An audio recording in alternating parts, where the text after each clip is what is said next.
So,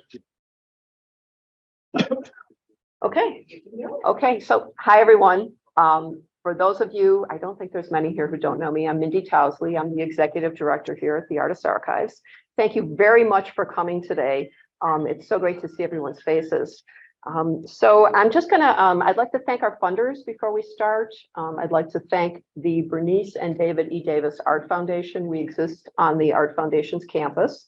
I'd also like to thank the Ohio Arts Council, Cuyahoga Arts and Culture, the Gunn Foundation, and the Zufall Foundation, and all of you who have memberships here. Thank you so much for your support. For those of you who are not members, you're in the midst of the members show. It is a non-juried exhibition. Everything has to be 24 inches and under. So it's open to all the artist members. So if you'd like to become a member, just see me or Megan after the program and we'll get you set up. You can be part of it next year. So there's some upcoming events. On Friday, May 5th, we have the annual meeting for the members. And we also will have a closing party after the annual meeting for this show. So please try and attend that. We have our next opening, which is Thursday, May 18th. That's the Society for American Graphic Artists exhibition. So that's printmakers. It should be a really great show. We also have a very special event happening on June 11th. I know some of you know about it already. It's a fundraiser for us. It's called The Egg and the Obelisk. And we have given out 71 ostrich eggs to artists who are doing amazing things with them. The only stipulation was take this egg and do something beautiful with it and bring it back to us. And that's it. So they are making sculptures. They are making paintings on the eggs. They are doing great things. I have one set up in the back that you can take a look at after. It's by Judith Solomon, ceramic artist. She dropped it off yesterday and it was so great. I thought I'd leave it out just so you could get a little preview. We'll probably start doing some previews of finished eggs. Ticket price for that event is $200. And the way the event works is you start here at the archives and you get a clue. And your clue will take you to the Lakeview Cemetery next door, and then you have to find the answer to the clue, which will be hidden in a plastic egg. We are not putting the finished sculptures in the cemetery. Yeah, but so it's kind of fun. So it's a scavenger hunt, and when you solve your clue, you come back to the archives. We'll have all the eggs set up in the gallery in the front on Euclid Avenue. They'll be up for a week, and then you get to select your eggs. If you'd like to participate, but you think you're going to be out of town, just talk to us. We're setting things up so that people who are out of town can also somehow get an egg. So, yeah. I think I read this is $20 ticket for 2 people. Yes, it is. Yes. Yes. So the 2 of you can solve your clue. Yes, but you'll only get 1 egg. Yeah, one ticket, 1 egg. But yes, if you have a helper, you know, if for some reason you can't, you have issues and you can't walk around the cemetery. Obviously, we're not going to send you too far into the cemetery. You're not going to be like traveling the whole cemetery. You've only got an hour and a half to do this. So if you have some kind of mobility issues, you can have a friend search for you if you like. So again, you know, there's different ways around things. So just please contact us. Tickets are available online. They're available through the office. You can charge them. You can give us a check. You can give us cash. We'll take your money however you want to give it to us. Thanks so much. So now Megan Ells, our manager of marketing and programming, is going to introduce our special guests, Jamal Collins and Al Cowger, tell you a little bit about them and get the program started. Thanks very much, everyone. Thank you. Hi, everyone. I am Megan Ells. I'm the manager of marketing and programming here at the Artist Archives. So I'm going to keep things short because it is a big, awesome topic. But before we got started, I just wanted to thank all of you for being here. So AI is new technology. There's a lot of conversation around it. And what keeps our creative community strong and vibrant is learning about new things so that we can make informed decisions and opinions on our own. And yeah, see what's out there and see what's next. So that being said, thank you also to everybody who is on Zoom too. I'm going to give you a little bit about our presenters before we get started. First up, I'm going to let you know about Jamal Collins. He is a highly skilled designer, an artist, and an educator with 10 years of experience teaching graphic design, marketing, videography, photography, and content creation.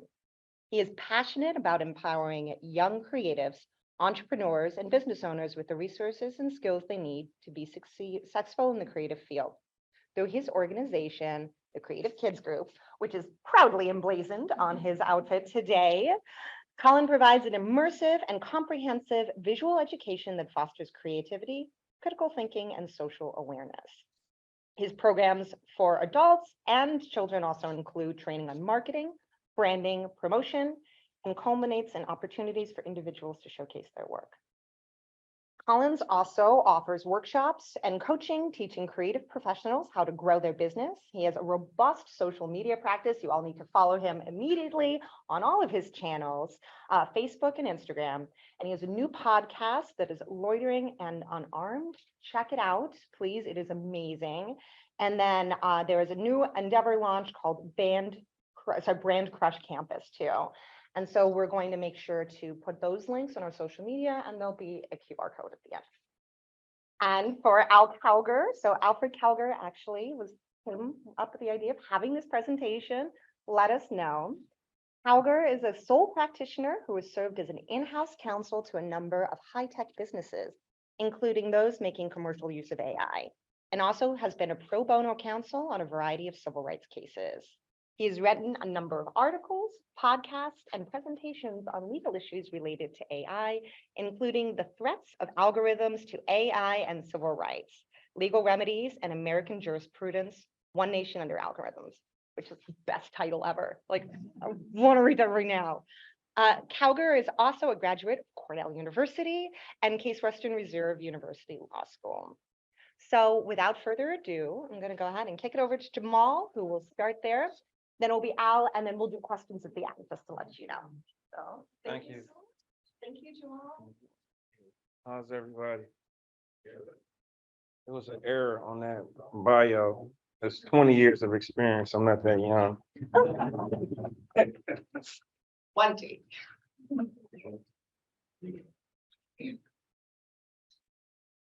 All right, so I'm gonna talk about Midjourney version 5.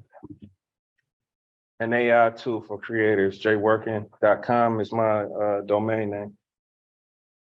So back in August, I was on, oh, next slide, I'm sorry. I thought I was controlling. So back in August, I was just on Facebook scrolling, and I follow a couple of my designer friends, and this popped up. And I read it and I looked, that's like Cleveland, Final Fantasy, and I was kind of hearing some stuff about Midjourney. So it was kind of interesting to me. That's the Cleveland landscape. And I just saw some cool stuff. I was like, man, let me take a look at this and see what this is about. Next slide. So I go to midjourney.com and I see this crazy website. And I was like, what the heck is this? I'm like so busy. I don't really have time to look up something new. So I was just like, forget it. I thought it was going to be straight, something simple for me to do. It looked kind of complex and complicated. So I was just like, nah, I'm gonna pass on it. So next slide. So then I come across some avatars that look like this again on Facebook. So it's this app called Lensa, and in Lensa, they added a new component in there called the Magic Avatar. So in a Magic Avatar, you can upload like 10 to 15 pictures, and it'll take those pictures of your selfies and it'll create different like genres, like kind of like, this is kind of like futuristic, anime type style characters. And I saw this and I just shared this with my buddy. I was like blown away, like, because as a designer, I'm like kind of looking at different painting styles or something to like really, maybe create some portraits of myself. And this was so fast to do, right? So I was like, well, let me look back into this Midjourney stuff because I had the bug. So next slide. So I go back into the Midjourney. So if you see down at the bottom, I was like, let me try this again. And you see down at the bottom, it says join beta. So I started playing around with, you could go to the next slide. I started playing around with the outputs that I got in Lensa and the Midjourney and mixing the two. Because at the time when this was maybe a version 4, we have to version 5. So it could have been version 3 or version 4. You couldn't really get your face in there like I wanted it. some Photoshop manipulation. I was using both of them. And you can't do text in Midjourney, even with version 5 yet, but when version 6 comes, you could do text too. So not yet. So somebody asked me about the fish, like, what's with the fish? Those are supposed to be sharks. So I was supposed to be like a king, surrounded in sharks. I don't know what I was thinking. So you can, you can, I'm just like a kid, just trying to be creative with stuff. So you can go to the next slide. So the next thing I know, this pops up. So as soon as I got the lenser going on, I got the Midjourney going on, and now I see all this anti-AI art, right? So ArtStation is like a marketplace for designers, and you had a bunch of other designers and creatives that had work up there competing with this AI stuff, and it was just like the artist was banning against what was going on with this AI stuff.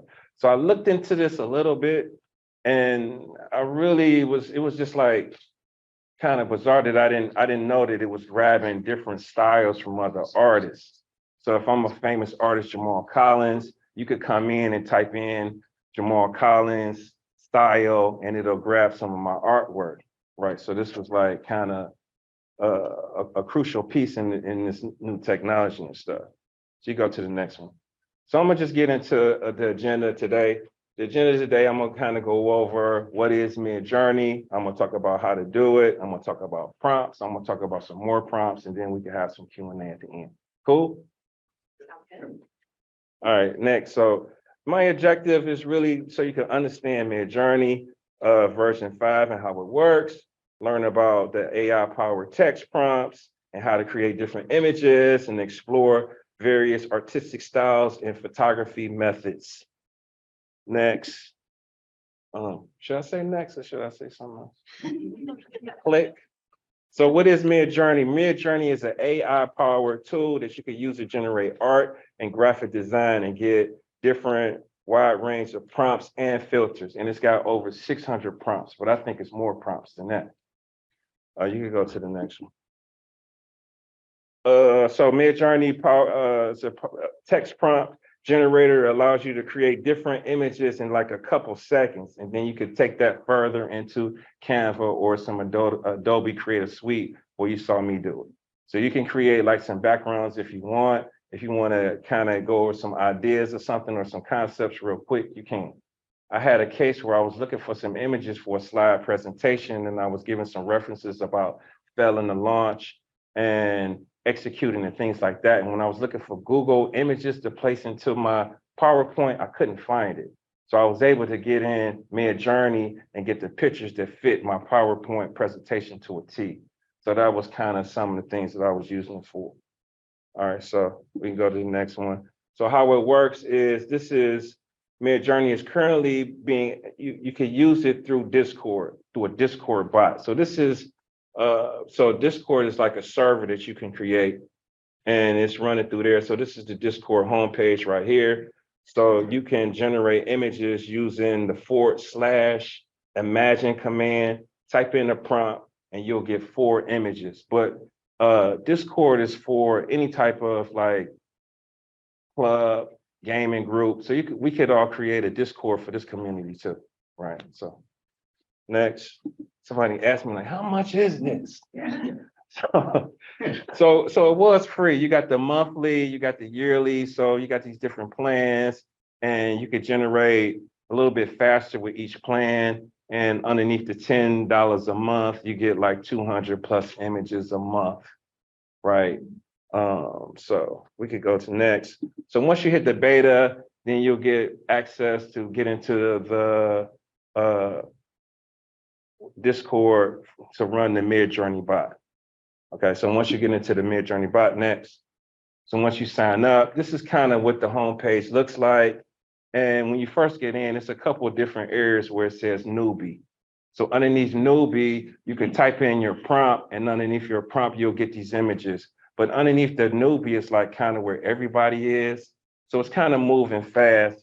So by the time it renders, the page may move up because you got a lot of people rendering these different images, right? So the thing is that you can create your own server within Discord, and then you can run your own images inside of there. And then you can even niche down to like logos, to like paintings, to like whatever you're using it for. So you can have different servers inside of there. Okay, so next. So you can see down at the bottom on that last slide, when you click / where it says message right here, that's where you're able, it'll say, when you hit / you'll see some things pop up, and one of them will say imagine. So you click imagine, and then you can type in your prompt. And you can see what I put in. I put in King Tut, comma, Egyptian hieroglyphics, comma, sticker, and you can see the rest of my prompts right there. And then once it's finished, you get 2 rows, and underneath those rows, you got some buttons. So you got U1, 2, 3, 4, and that means upscale. And then you got the different versions at the bottom, version 1, 2, 3, 4. So if you start at the top, that's 1, 2, 3, 4. And then that small button over there is how you rerun it, right? So if you want to rerun it, that same prompt, and you don't like the output that you got, you could rerun it again. So once you hit the upscale, it'll upscale to hit the next slide. So you can upscale it. And once you upscale it, you'll get a higher resolution of this version right here. So once you want to save this, you could just right click this and you could save this too. So you got 2 things going on. Once you sign up, so we got the Discord running the Midjourney bot, but also you have the midjourney.com. So midjourney.com is kind of where I was at, where the pricing tier was. So you logged into there too, right? So once you have outputs of different images that you have, it'll also be at midjourney.com / app. So you can see all of your projects in there too. It's almost like a gallery of your portfolio. And you can also see other people's galleries in there too. You could follow different, you could follow different design. Well, not, I don't want to call them designers. I don't even know if I'm calling them artists. We're just playing around. So I'll let you talk about all that stuff.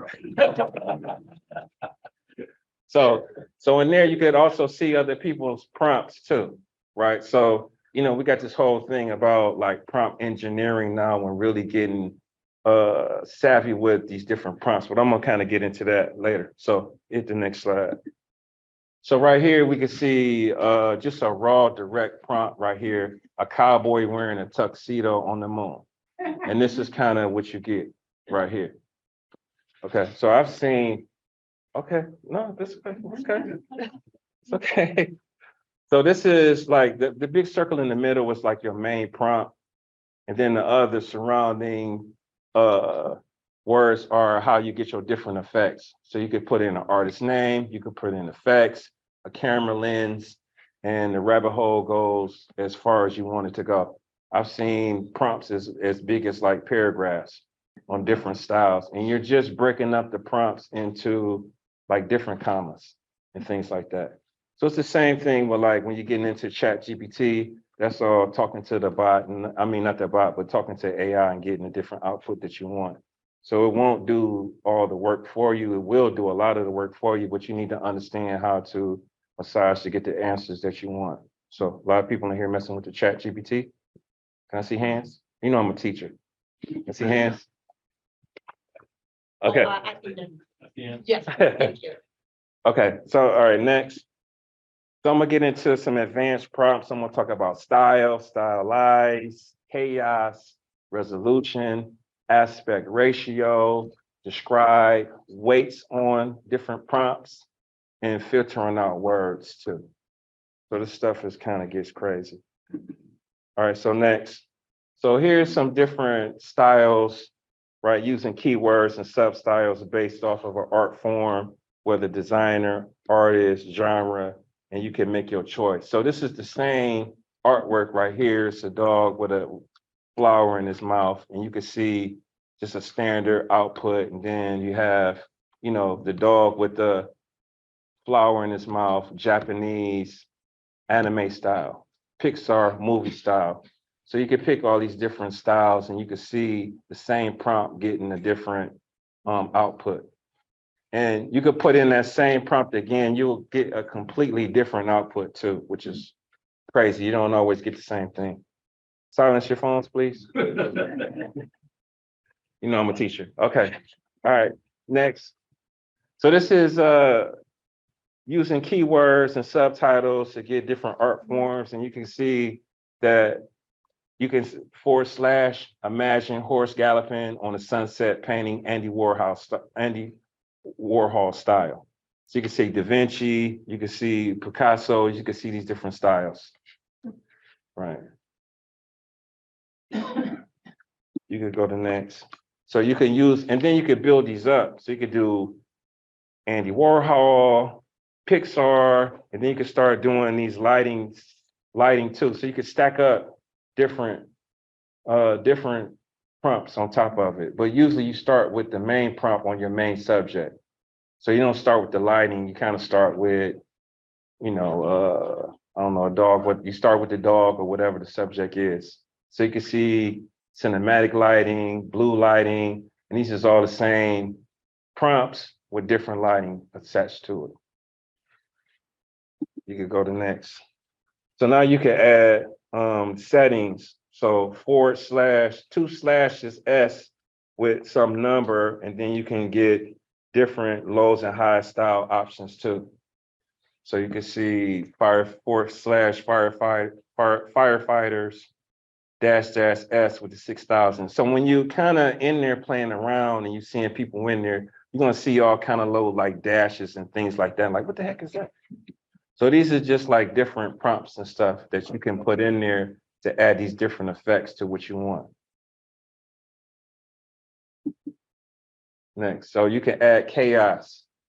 So you can increase the chaos from 0 to 100, and that's just / imagine Eiffel Tower -- chaos 60. So you got to make sure that the -- is this. I don't know if I got that. I got one of my companions in the audience. I don't know if sometimes I don't know if you need a space in between the chaos. I might have got a typo. So if you don't do it right, it may not give you that output. So I don't know if it's sometimes I got to check and see. I kind of got it close to it, so I could be right. We won't hold you to it. Okay, all right. So sometimes you got to just kind of look and see, like, why is this working? All right, so next we got resolution. So you'll see the resolution at the end of the output too. So you could put photorealistic, 4K, ultra detailed, and then you could say right here / red rose flower, quality 5. Or you could put high resolution, you could put that in there too. So next you got aspect ratios, because when you first do a standard output of an image, then you just get the standard 1.1 ratio. So if you want this to fit as a poster, landscape, or portrait, and you have to put in -- AR, and then you have to put in that aspect ratio. Or if you wanted it to be an exact size, you could put width and height. So if you go to the next picture, you can kind of see these aspect ratios going on too. So it's another third-party app that you can use, that you could take these and really make them high quality. Because if I wanted to print this or sell this as a print, I could. So you have to take this into another program and it'll make it a high quality image, high resolution 300, and then you could print it. You got guys that's setting up Etsy stores with prints and putting these on the market and selling them and making a killing. I knew that would get y'all. I knew that would get y'all.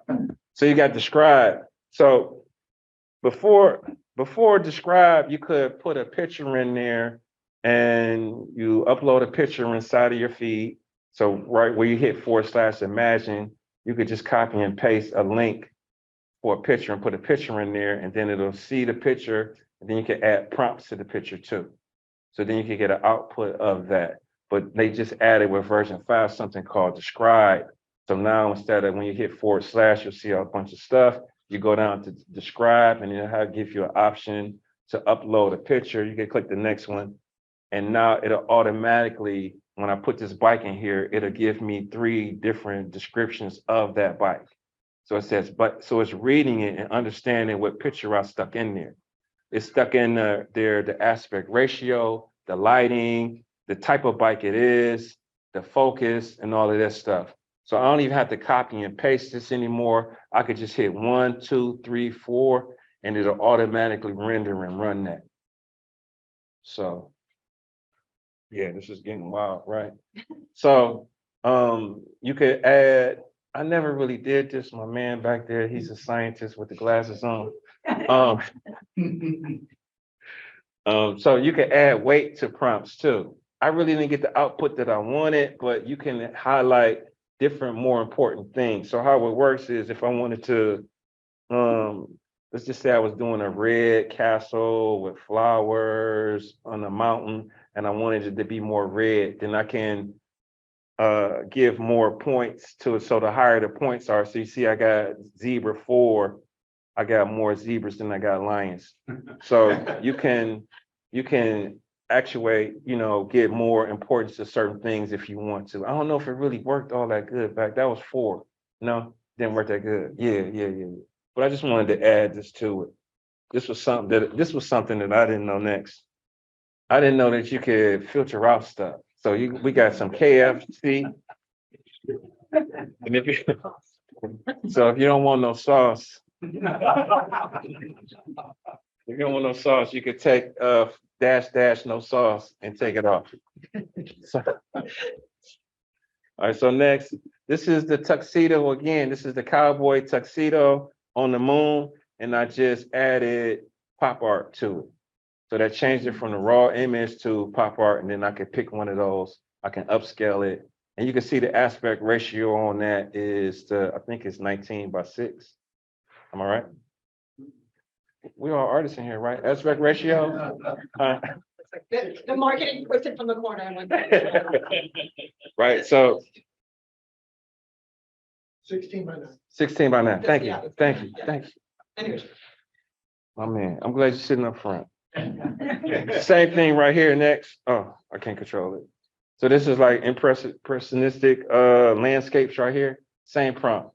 So you can see the difference that you could get, which is crazy, right? So the next one is someone just kind of see different art styles in photography. So we got realism, and we can stick all this in there. Hyper realistic, precise details, block colors. You could use one, you could use them all. You could just, sky's the limit. You could just keep going if you wanted to. So we could go next. You can input different painters in there too to get those different styles.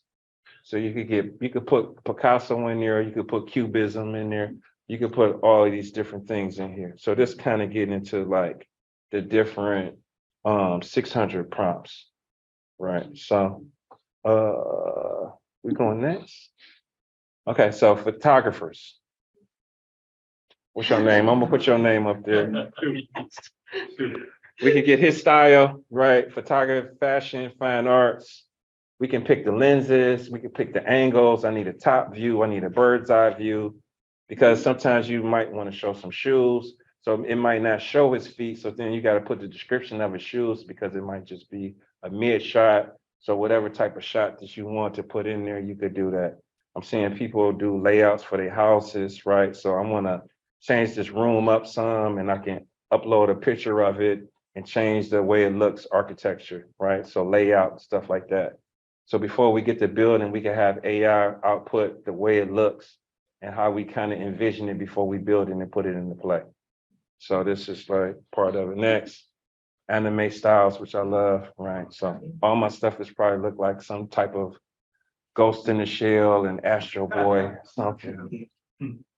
Right. So anything you could think of next. So some of the key takeaways for me, a journey is this, suitable for graphic design purposes. You might not agree. Don't. So, it's a different approach to creating art and design, and just kind of getting into, I just wanted to get into some of the prompt generating capabilities to creating different images, explore those different artistic styles, photography methods, things like that. Keep an eye out on for version 6. It's always something new coming and going, right? So just understanding the prompts and the different specific styles and artwork for photography. And then if you're kind of curious on, go to the next one. If you're kind of curious on like different prompts and things like that, then, YouTube has got all kind of stuff about Mid Journey, these different prompts. There's the 600 different prompts and all the kind of stuff that you could do, examples and things like that. I don't know if I'm just speeding through No, my. you're good. You're perfect. Oh, okay, Yeah. okay, cool. So next, some craziness I kind of came up with. So jworking.com is my website. Also, if you want to go to the next one, if you want to, hold on, go back. I mean, he was moving. Go back up one slide. You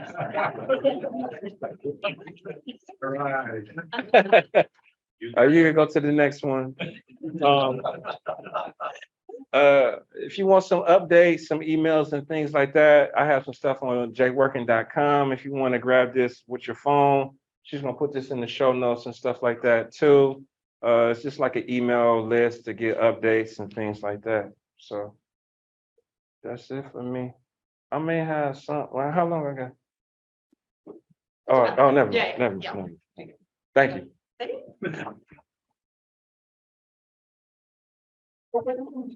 Al next, because some of the questions that might have come up, Al might address, and then at the end, we'll do a total Q&A. So hang on to those questions. And another hand for Jamal is taking it over now.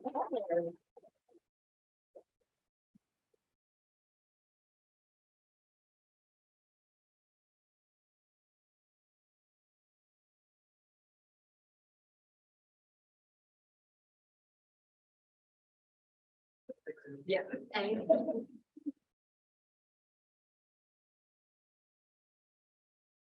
So I'm going to be focusing on you as the artist are going to use this technology. What are your rights?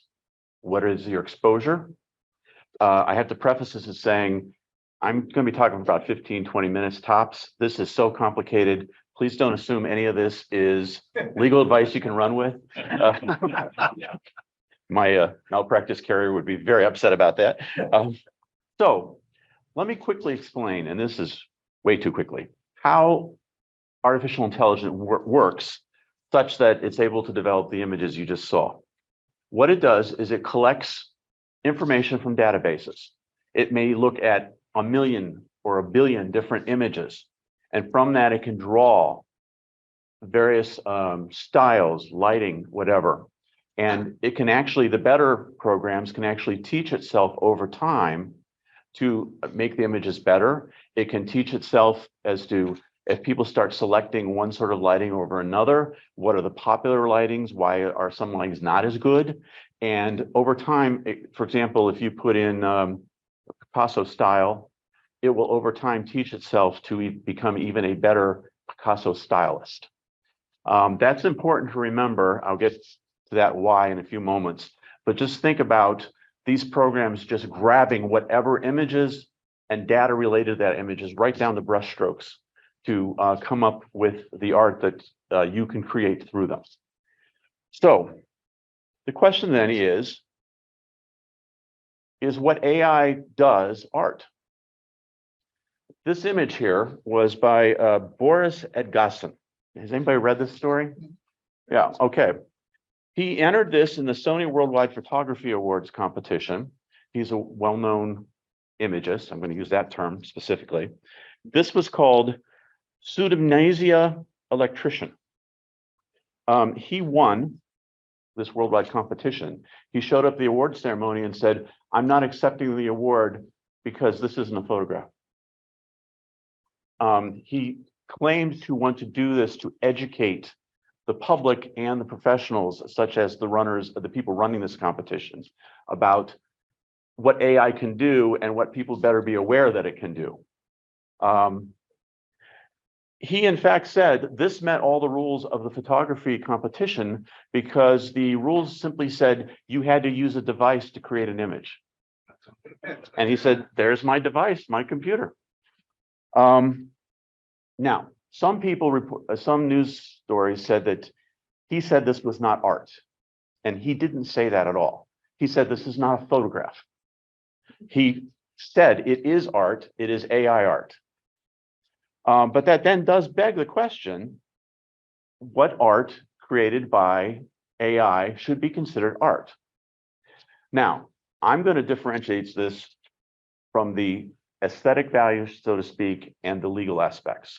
Because frankly, I think anytime you're using AI to develop something that speaks to you, speaks to your audience, is just simply aesthetic. That is the very epitome of art. You're simply using AI as a tool, just like people would use copper plate to make a print, oils to make an oil painting, or a camera to make photography. So anybody that says AI isn't art, I think is simply living several generations behind all of us. So that's one thing I think we need to keep in mind for people who say, well, AI isn't art because you're just using a mechanism, you're just using software. I think that is very close thinking. Now, the Copyright Office, oh, before I go on to that, by the way, this artist said, Sony should have figured out that this was AI, and he didn't have to just tell them. For one thing, his biography stated that he is an AI artist. It didn't say he was a photographer. Secondly, I Googled pseudomnesia, and that means fake memory. So this is a memory that never existed of 2 generations of women. So he was giving them all the signals. They just didn't pay attention to it. Let's go into what the Copyright Office has said. And for a long time, they said nothing. They recently put out a statement, however, saying that art that is generated by AI is not copyrightable unless the human has significant input into it. Now, what the heck does that mean? I mean, Jamal just gave us a great 15 minutes on 600 different aspects you can put into it. Is that not human involvement? Yet what the Copyright Office was ruling on was a comic book that was submitted. The art had been generated by AI. All the script had been generated by the author. They gave copyright protection for the verbiage and for the layout, but not for the art, because they said she did not have sufficient input into the creation by the AI program that they consider that a human creation. Going one step further, the Copyright Office said, oh, well, we originally granted her copyright because we didn't know that she used an AI program. From now on, we want all artists who are submitting something to be copyrighted to tell us if they're using AI. I think, frankly, that begs the question. If they can't figure out you're using AI, then maybe they should be granting copyright, because that's a creative process that deserves to have protection.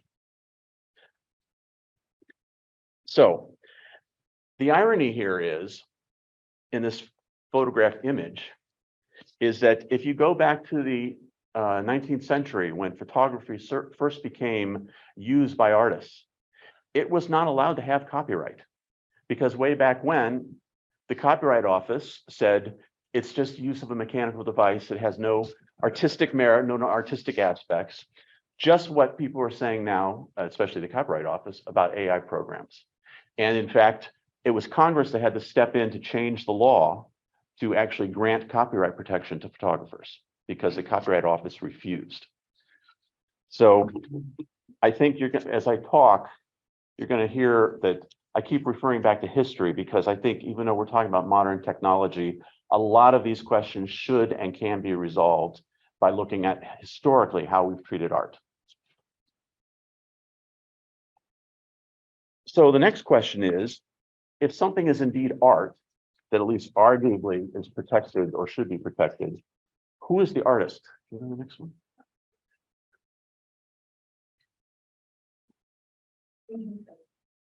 Oh, next. Yeah.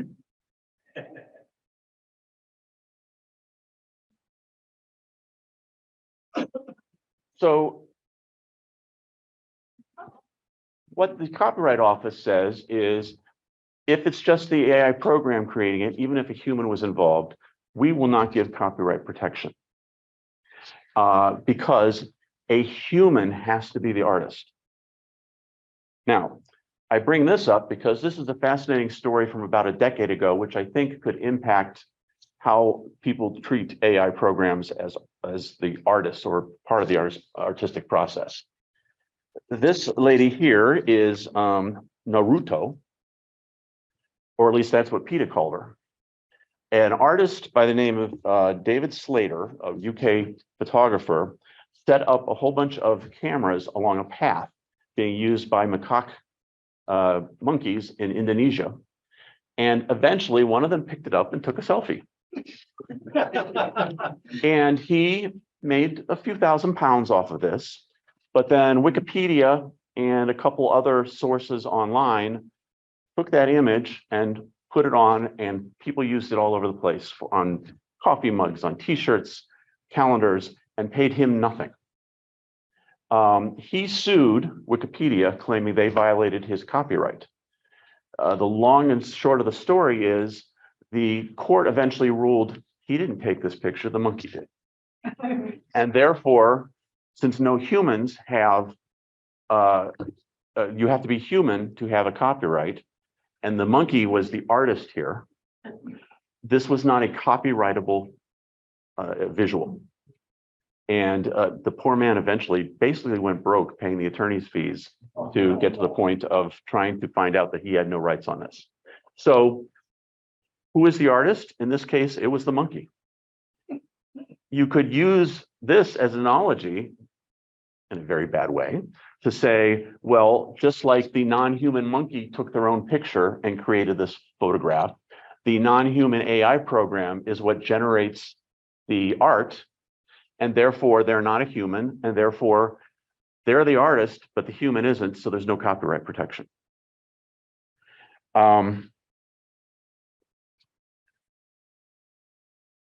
As an interesting side note, very quickly, PETA came on board while he was suing Wikipedia and claimed that they were representing the monkey, and the monkey should have the copyright.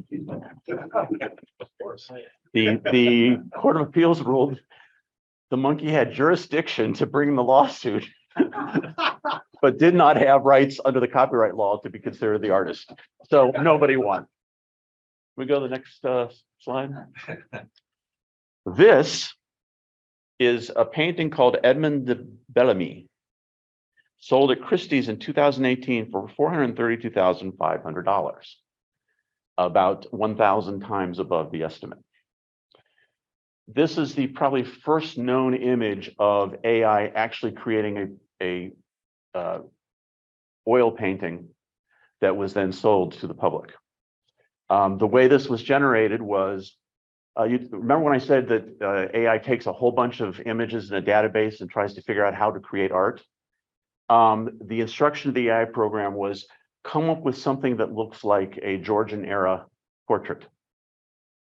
And there was one software program called the generator, and there was another software program that was called the, I lost my notes here, investigator, I think it was. And the generator would create an image, the investigator would test that image based upon its own database to determine if it looks sufficiently human. And they went back and forth until the software that created the image basically fooled the software that was supposed to test it. And then they used a simple machine to paint the painting. So who's the artist for this? There's been some argument that the software designer who came up with the program that was so good as to create this image, that must be the artist. But then you say, well, that software designer had no idea how that image was going to come out. They just gave it some parameters, and this is what happened. So in this case, once again, who's the artist? Is anybody the artist? Does anybody have a right to claim copyright over this? And that's still an unsettled question. Once again, as I said, the Copyright Office would say, well, what was the human involvement in creating this? They'd probably say there was none. But then we're all sitting here saying, well, this isn't a very good picture, but if the program was better, then perhaps it was so good, you'd have to admit that some human was involved somewhere along the line. I will also add that some critics said this was not deserving of copyright because it was ugly. I get scared as an attorney when I hear that, because copyright is simply supposed to be for a creation. It's not supposed to judge how good or bad it is. So that's not a very good standard by which we should start deciding if AI generated art should have copyright protection.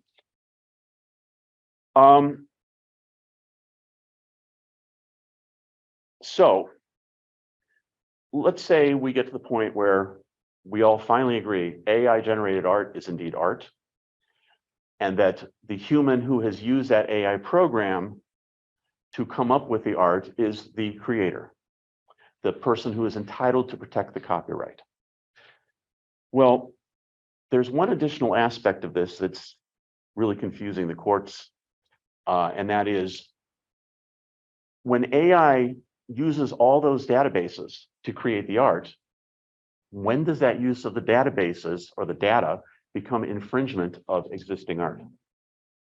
So there was a woman by the name of Kelly McKernan, who for 2 decades posted on a site called DeviantArt, her free art. And not too long ago, DeviantArt started up a marketplace where you could go in and put in, I want these various aspects, and they would print the art and you could buy it. She did an investigation when a friend of hers said, there's an awful lot of art on there that start looking like yours.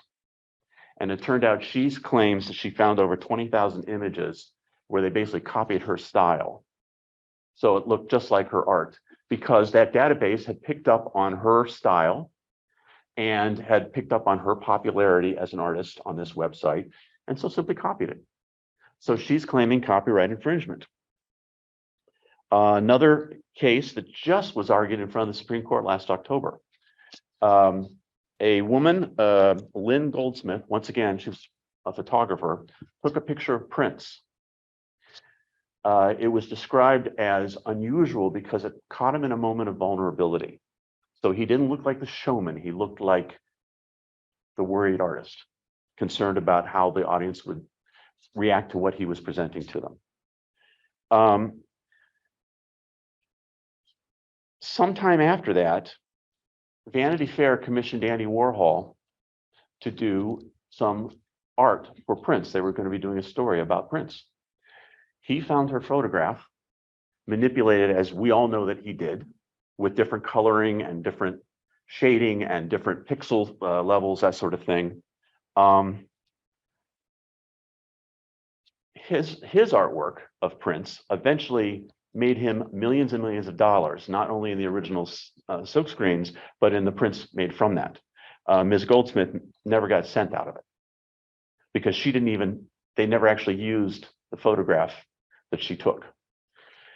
She sued the Andy Warhol Foundation for copyright infringement, and they came back and said, Andy Warhol transformed that picture, that image so much that it's considered fair use. Fair use is a copyright concept that says you can use it and not violate somebody's copyright under limited circumstances. For example, I'm not violating any copyright here because I'm using this for educational purposes and I'm making no money off of this.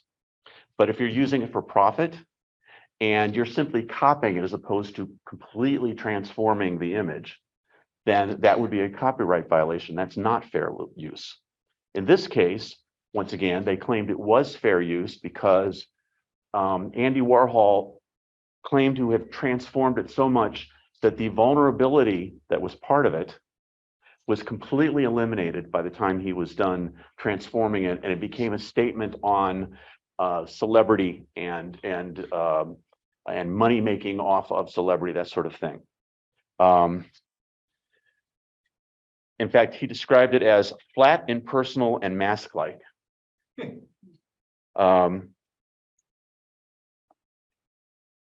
That has now come in front of the Supreme Court. The district court found in favor of Andy Warhol's foundation. The Court of Appeals said courts should not act as art critics and decide when the feeling of art an art piece has changed. So that's now in front of the Supreme Court. The decision has not been rendered yet.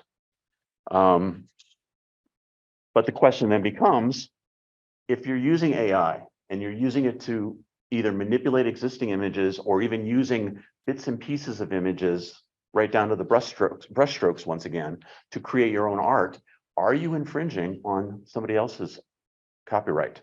If somebody takes your art and let's say, Jamal, you become so popular that people around the world want your art, or artists want to be like you, and they're not as good as you in a creative aspect, they could take your art, say, I want it just to look like Jamal's, and what happens to your copyrights at that point? There's one other thing I want to say, and this is sort of going off topic for a moment. The problem with these databases, whether you're talking about art or anything else, is these databases tend to reiterate bias, discrimination, presumption.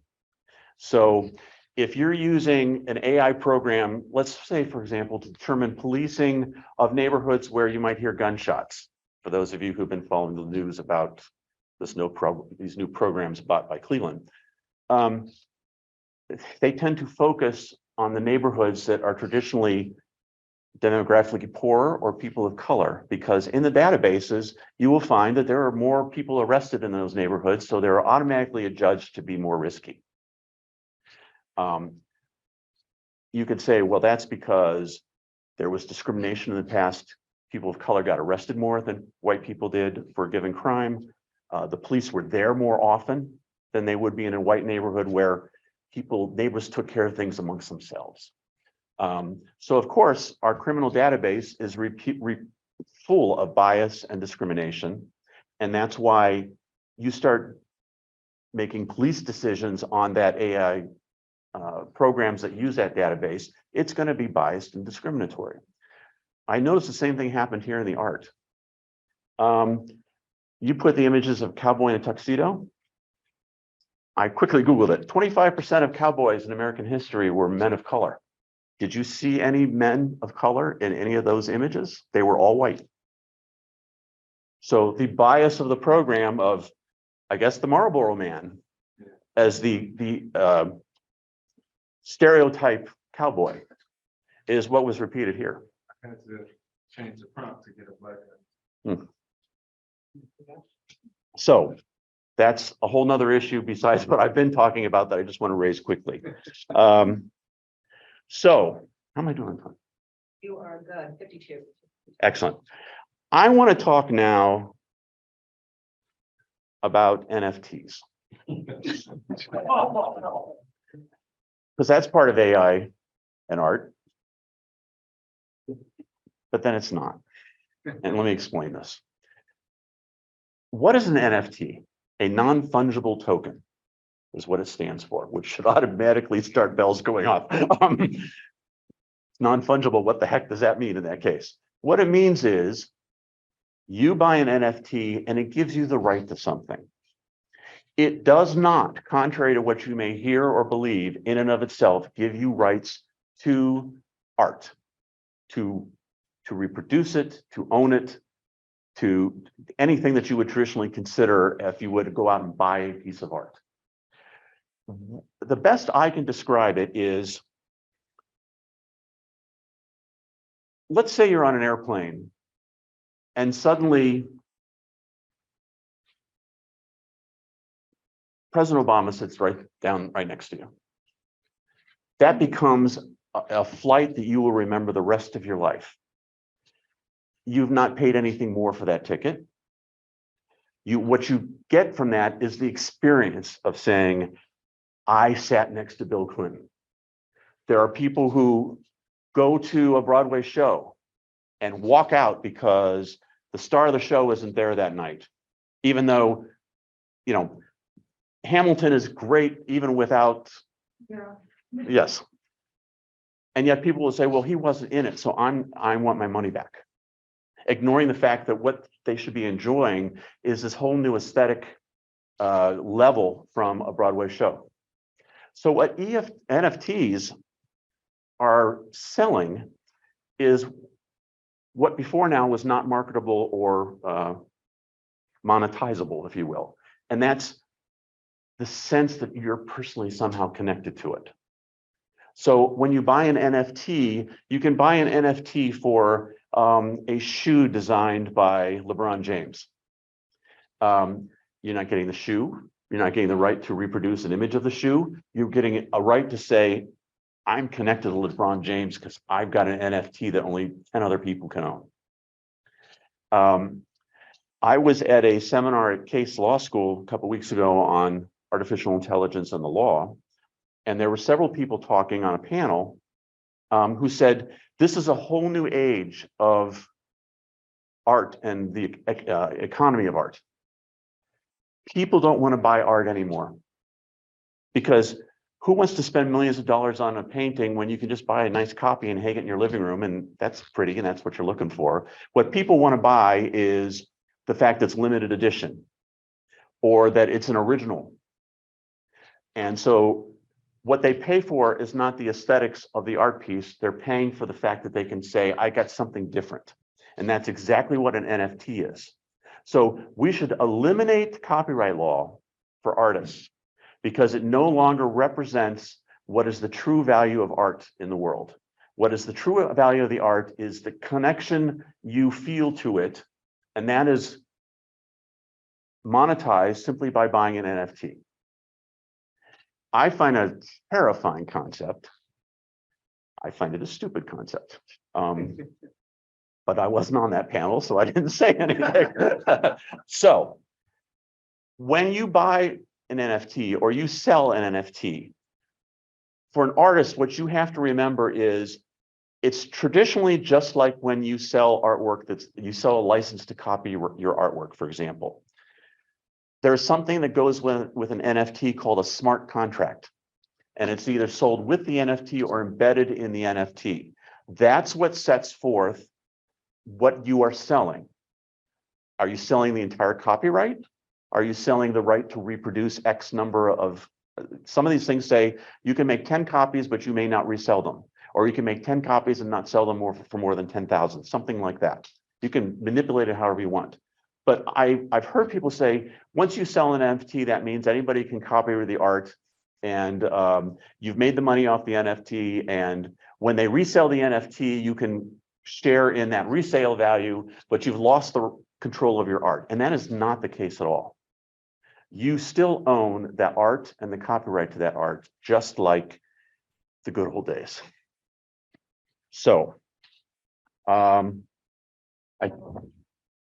was going to say, I'm going to stop there. So that's good. Okay.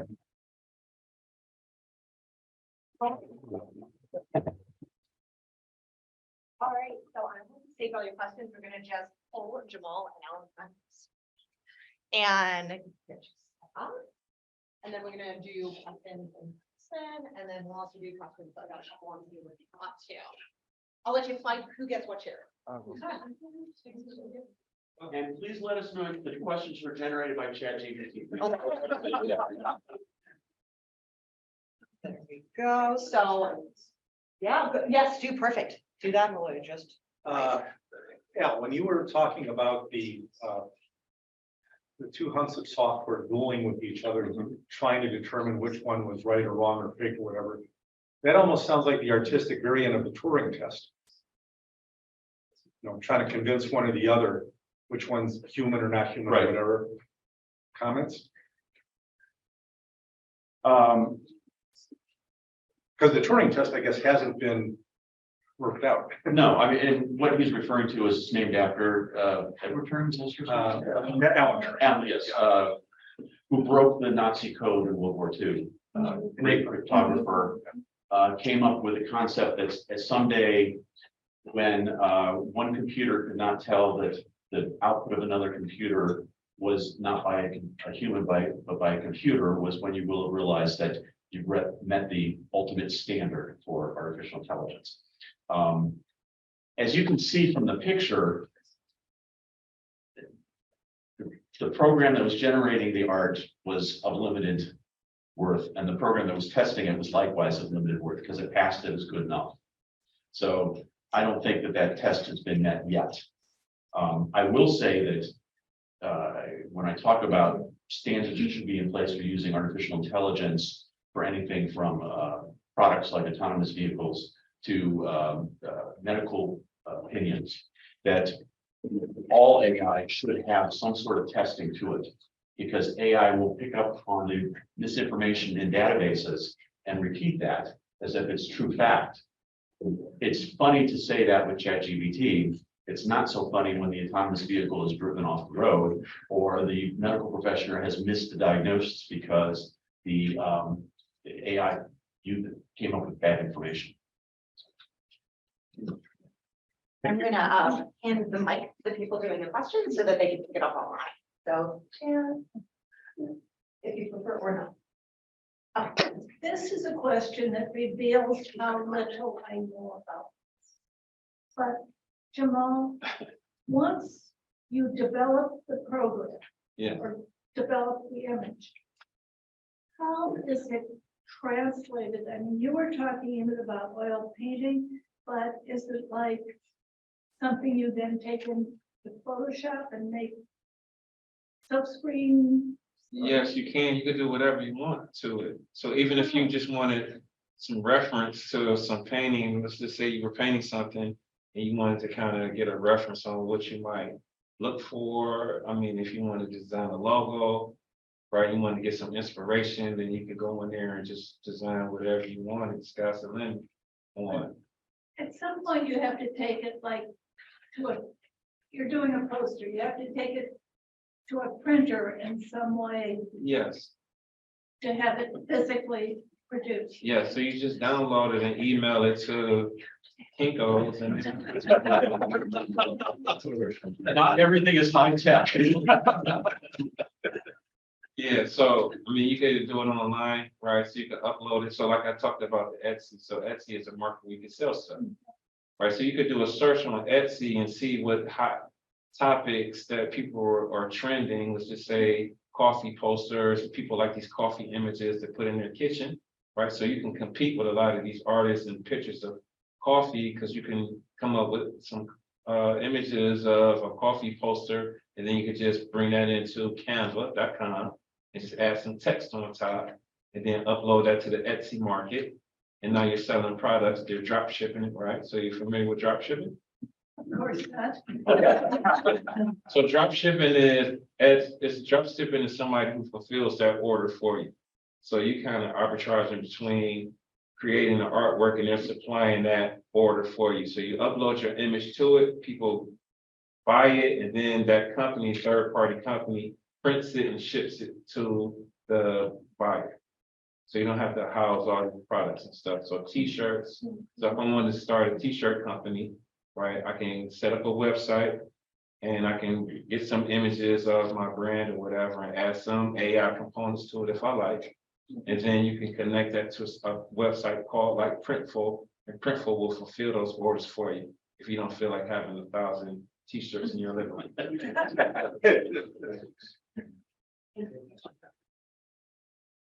Got two questions about the program that you were describing at the beginning of the lecture. Yes. You showed lists of painters and photographers.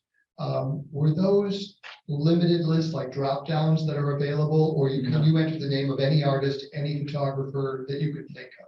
Yeah, so the prompts is up to you. So you're limited by your prompts and what you put in. So you have to research to see what you can see what other results people are getting.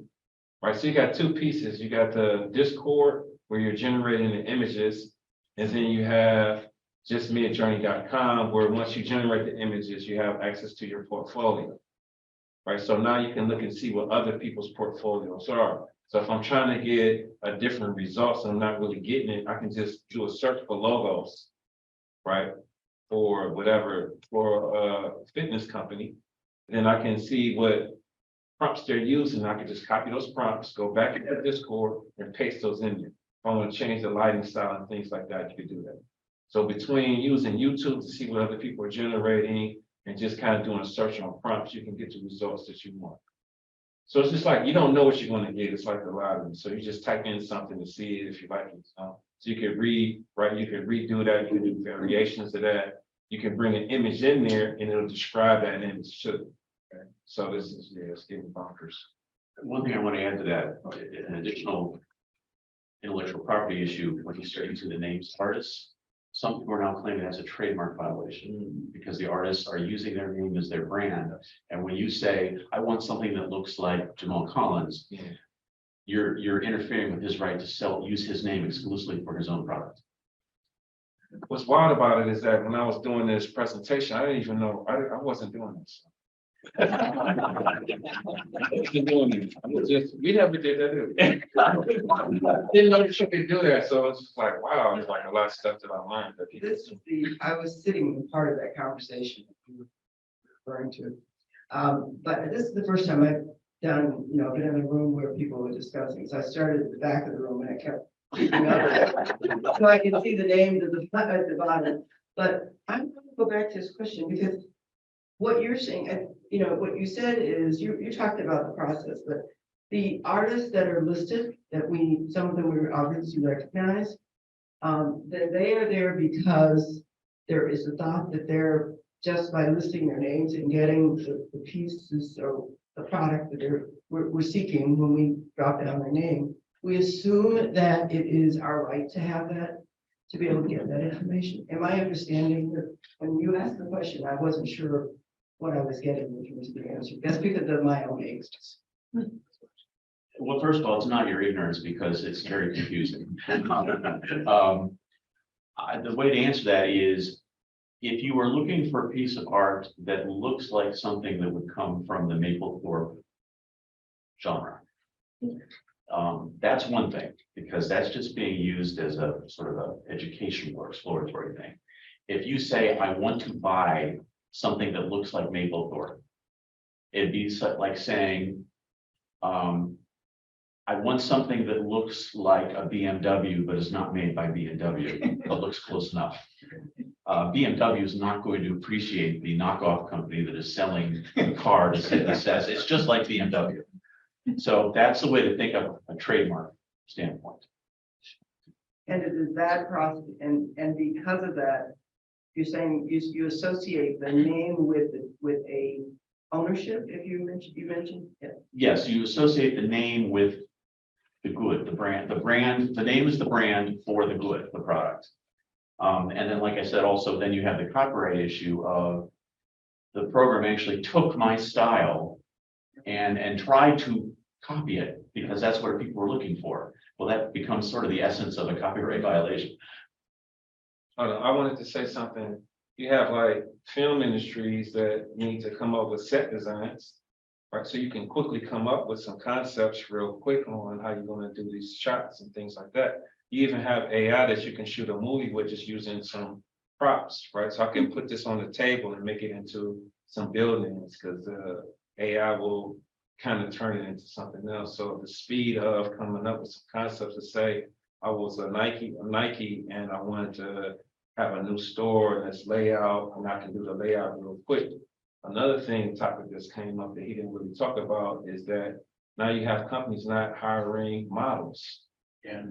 Right. So they're using AI models. So it's like, one of the questions is like, is this threatening?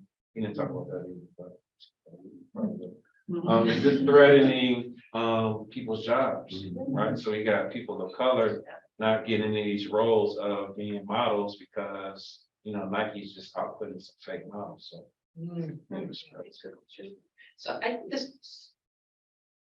this sort of goes to what they were saying. When we were looking at the list of artists that the AI is actually drawing from in order to give you those styles to pick, is it actually just a style, or is it looking at all of the work by Picasso that's on Google and sort of determining the style of Picasso? Or is it, what I mean? Is it like using those Picasso paintings that it finds on the internet to determine what the style of Picasso is? Is that how that kind of works? Yes, in fact, here's an interesting argument I found online.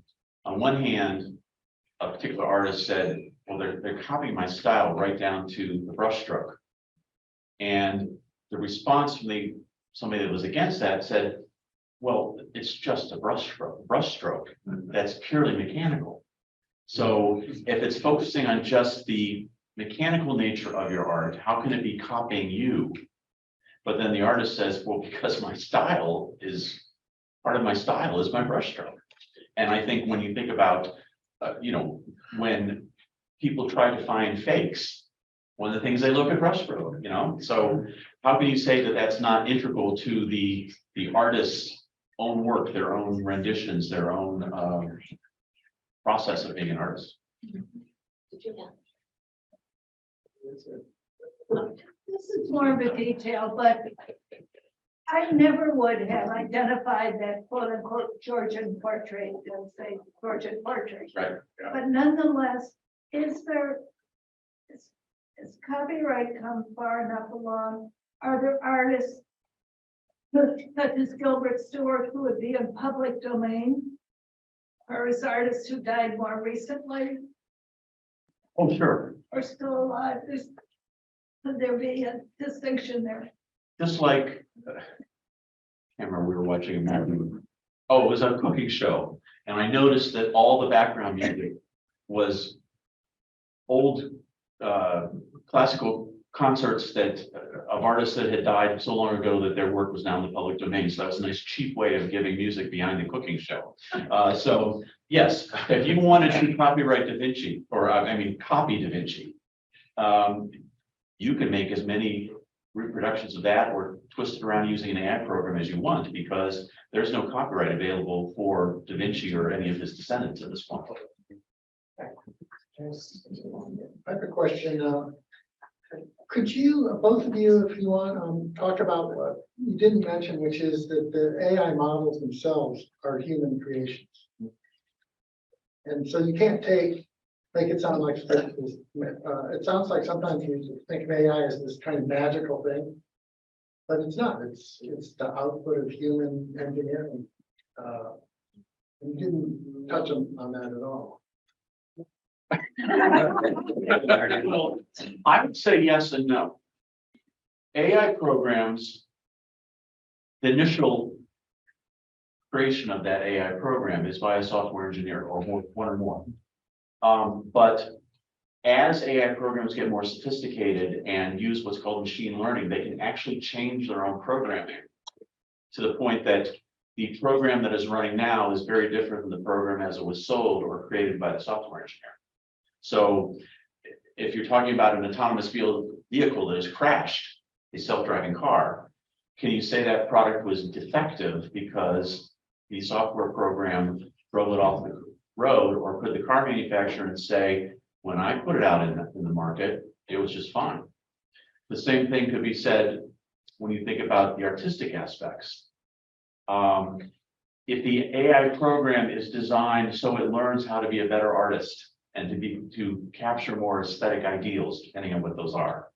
At one point, has it completely eliminated the human from the design process because it has designed itself to run differently than the human that put it out there on the marketplace?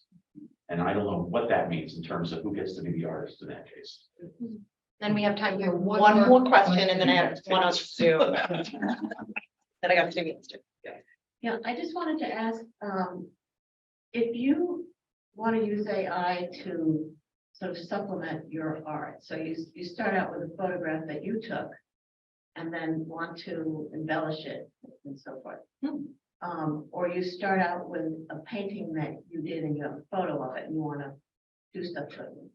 Does that photograph become part of do you lose the rights to that photograph? It becomes part of the. As a creator, you become the copyright holder the minute you're done with that creation. It is quote unquote published. So the minute that Stu pushed the shutter button, whatever you call that little button there, you got it. He has created a piece of art that he has copyright over. It doesn't even have to be printed for a photograph.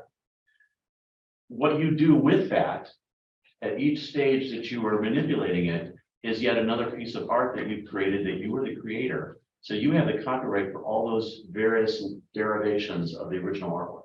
Even though somebody else can later use that in their manipulation.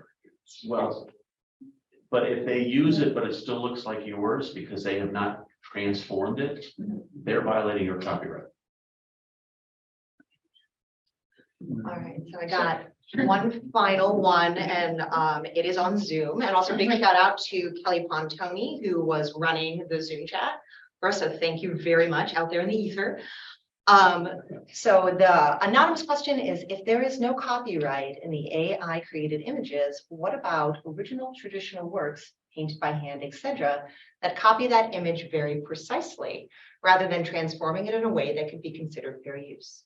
If the hand painted image looked exactly like the AI image, would that new work be copyrighted by the artist who painted it? I think it's like a mirror reflected in a mirror reflected in a mirror. Yeah, okay. How many angels on the head of a pin? Yeah. If you copy the original artwork, so it looks exactly the same, and the original artwork had no copyright protection, you have no copyright protection. You have simply copied something that's in the public domain and anybody can copy it. For you to get your copyright, you have had to manipulate it in some way that makes it materially different to the viewer, whether it's from an aesthetic standpoint, or in some cases, what the Supreme Court is dealing with now is how meaningfully different does it affect you? That's the Andy Warhol versus the photograph. So if you have taken a Jackson Pollock and you recreated the spatter exactly, you have no copyright over that. Although I'm fine, never mind. You have no copyright over that. If you had used an AI program to actually take that splatter and make it three-dimensional and twist it on the side and maybe even then print it out using a 3D printer, you've created a whole new piece of art and you have the copyright over that point. All right, I think that brings us home. So if you all got enough food for thought, I'd like to have another hand for our amazing presenters, Jamal Collins, Alfred Cowger. And again, thank you to Kelly for helping on Zoom, for Mindy for running everything from the back, and all of you for doing this. Please, if you have more questions, I think everybody is really open to it. And thank you all for being here today. Have some snacks and look at the member show as we do step up. So.